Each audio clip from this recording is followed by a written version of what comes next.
ಸದಾ ಸದ್ದು ಗದ್ದಲ ಇರ್ತಾ ಇದ್ದ ಆ ಜಾಗದಲ್ಲಿ ಮೌನ ಆವರಿಸಿತ್ತು. ಗಿಜಿ ಗಿಜಿ ಅಂತ ಇದ್ದ ಜಾಗ ಬಿಕೋ ಅಂತ ಇತ್ತು. ಎಲ್ಲಿ ನೋಡಿದ್ರೂ ಪೊಲೀಸರ ಸದ್ದೆ ಕಾಣ್ತಾ ಇತ್ತು. ಗಣೇಶ ಮೆರವಣಿಗೆಯ ವೇಳೆ ಆಗಿದ್ದಂಥ ಕಲ್ಲು ತೂರಾಟದಿಂದಾಗಿ ಪ್ರಕ್ಷುಬ್ಧಗೊಂಡಿದ್ದ ಮದ್ದೂರು ಇವತ್ತು ಸಂಪೂರ್ಣವಾಗಿ ಬಂದ್ ಆಗಿತ್ತು. ಇದರ ನಡುವೆ ಶಾಂತಿ ಸಭೆಯೂ ಕೂಡ ನಡೆದಿದೆ. ಹಾಗಾದ್ರೆ ಸದ್ಯ ಏನಾಗ್ತಾ ಇದೆ ಮದ್ದೂರಿನಲ್ಲಿ, ಬನ್ನಿ ರಿಪೋರ್ಟ್ ಅಲ್ಲಿ ನೋಡ್ಕೊಂಬರೋಣ.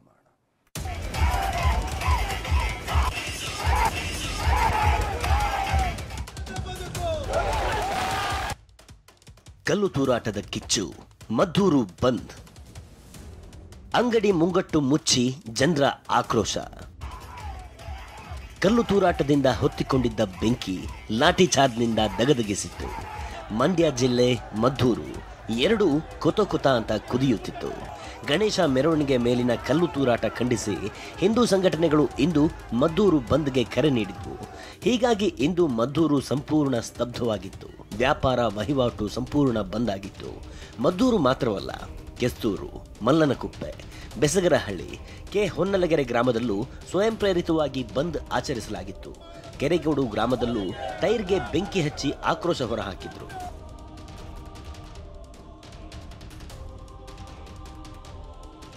ನಿನ್ನೆ ಪ್ರತಿಭಟನೆ, 500 ಜನರ ಮೇಲೆ ಎಫ್ಐಆರ್. ಭಾನುವಾರ ಕಲ್ಲು ತೂರಾಟ ಪ್ರಕರಣ ಸಂಬಂಧ ಈಗಾಗಲೇ 22 ಆರೋಪಿಗಳನ್ನು ಬಂಧಿಸಿರೋ ಪೊಲೀಸರು ನಿನ್ನೆ ಪ್ರತಿಭಟನೆ ಮಾಡಿದ್ದವರ ಮೇಲೂ ಕೇಸ್ ದಾಖಲಿಸಿದ್ದಾರೆ. ಪ್ರತಿಭಟನೆ ನಡುವೆ ಕೆಲವರು ಕಲ್ಲು ತೂರಾಟ ಮಾಡಿದ್ರು, ಕೆಲವರು ಬಾವುಟ, ಬಂಟಿಂಗ್ಸ್ ಕಿತ್ತೆಸೆದಿದ್ರು, ಮಸೀದಿಗೆ ನುಗ್ಗಲು ಯತ್ನಿಸಿದ್ರು. ಹೀಗಾಗಿ ಮದ್ದೂರು ಟೌನ್ ಪೊಲೀಸ್ ಠಾಣೆಯಲ್ಲಿ 2 ಪ್ರತ್ಯೇಕ ಎಫ್ಐಆರ್ ದಾಖಲಾಗಿದೆ. ಗಿರೀಶ್, ಸೌಮ್ಯ, ರಮ್ಯಾ, ಪಲ್ಲವಿ ಸೇರಿದಂತೆ 500 ಜನರ ವಿರುದ್ಧ ಎಫ್ಐಆರ್ ದಾಖಲಾಗಿದೆ.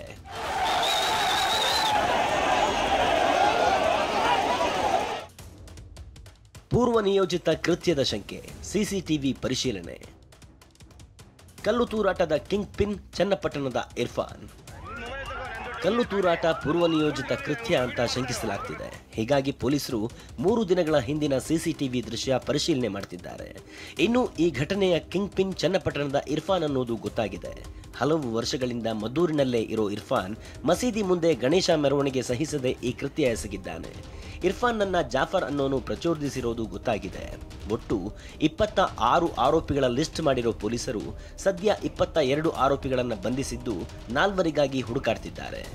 ಮುಖ್ಯವಾಗಿ ಮೊದಲನೇ ದಿನ ರಾತ್ರಿ ಏನು ಇನ್ಸಿಡೆಂಟ್ ಆಯಿತು, ಕಲ್ಲು ತೂರಾಟ ಆಯಿತು, ಆ ಒಂದು ಸಂದರ್ಭದಲ್ಲಿ ಯಾರ್ಯಾರು ಭಾಗಿಯಾಗಿದ್ರು ಈಗಾಗಲೇ ಒಂದು 26 ಜನದ ನಾವು ಲಿಸ್ಟ್ ಮಾಡಿದ್ವಿ. ಅದರಲ್ಲಿ 22 ಜನದ್ದು ಅರೆಸ್ಟ್ ಆಗಿದೆ. ಇನ್ನು ಸುಮಾರು 4 ಜನದ್ದು ಅರೆಸ್ಟ್ ಆಗೋದು ಬಾಕಿ ಇದೆ. ಆಮೇಲೆ ಈಗಾಗಲೇ ನಾವು ಅವ್ರನ್ನೆಲ್ಲ ನ್ಯಾಯಾಂಗ ಬಂಧನಕ್ಕೆ ಒಪ್ಪಿಸಿದ್ದೀವಿ. ಅರೆಸ್ಟ್ ಆದವರಿಗೆಲ್ಲ ಅವರನ್ನು ನಾವು ಪೊಲೀಸ್ ಕಸ್ಟಡಿಗೆ ತೆಗೆದುಕೊಂಡು ಹೆಚ್ಚಿನ ಒಂದು ವಿಚಾರಣೆ ಮಾಡೋ ಬಗ್ಗೆ ನಾವು ಯೋಚನೆ ಮಾಡ್ತಾ ಇದ್ದೀವಿ.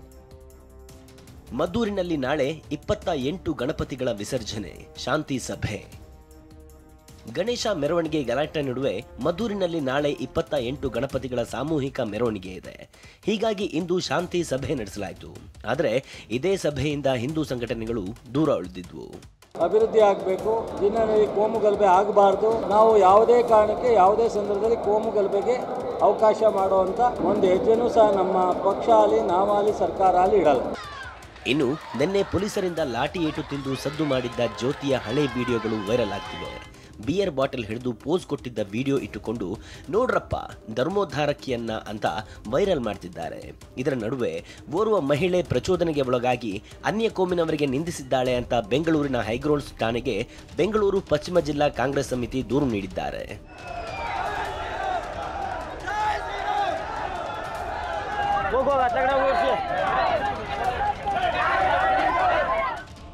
ಬೂದಿ ಮುಚ್ಚಿದ ಕೆಂಡದಂತಿರೋ ಮದ್ದೂರಿನಲ್ಲಿ ನಾಳೆ ಮತ್ತೆ ಗಣೇಶ ಮೆರವಣಿಗೆ ಇದೆ. ಹೀಗಾಗಿ ಭದ್ರತೆಗೆ ಬರೋಬ್ಬರಿ 1500 ಪೊಲೀಸರನ್ನ ನಿಯೋಜಿಸಲಾಗಿದೆ. ಪ್ರಶಾಂತ್ ಹುಲಿಕೆರೆ ಜೊತೆ ದಿಲೀಪ್ ಚೌಡಹಳ್ಳಿ, TV9 ಮಂಡ್ಯ.